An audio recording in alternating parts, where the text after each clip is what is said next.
are speaking with experts on how you can stay safe during an air quality alert. The air quality index is forecasted at 105 today.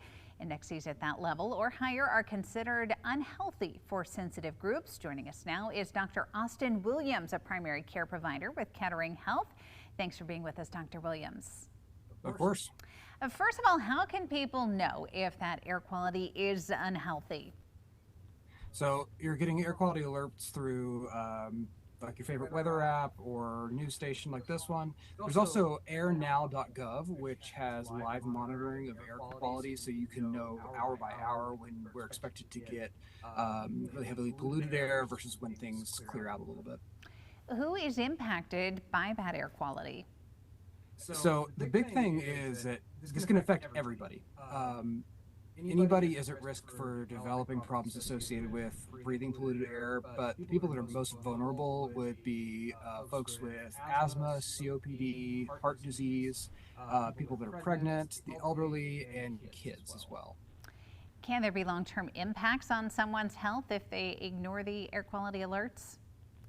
Yeah. So the really dangerous thing about wildfires is that the smoke has a particulate matter that is very small and can get into the lungs, into the bloodstream, sets you up for inflammatory conditions. If you get exposed to enough of it, can cause a lung disease or exacerbate it if it exists. What is the best way for people to stay safe during these air quality alerts? If you have the option to, the best thing to do is to stay inside.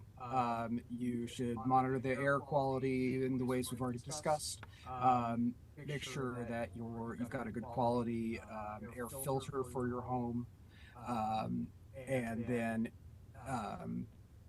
really staying inside during the when you identify the peak time of air pollution is the biggest thing to just stay away from it. Now, if you do have to venture outside during an air quality alert, what should you do then?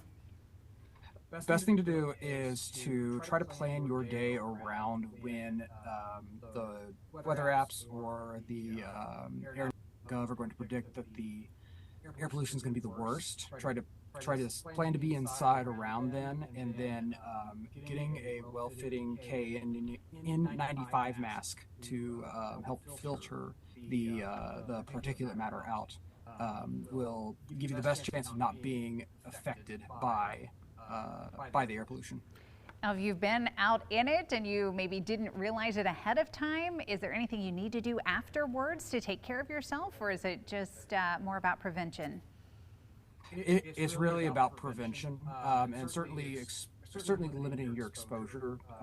If you have to be out in it a little bit, that's one thing. But if you are, working outside day after day, or you're, not heeding the warnings and going out to the pool or something like that, you really need to be careful about how much you're being exposed.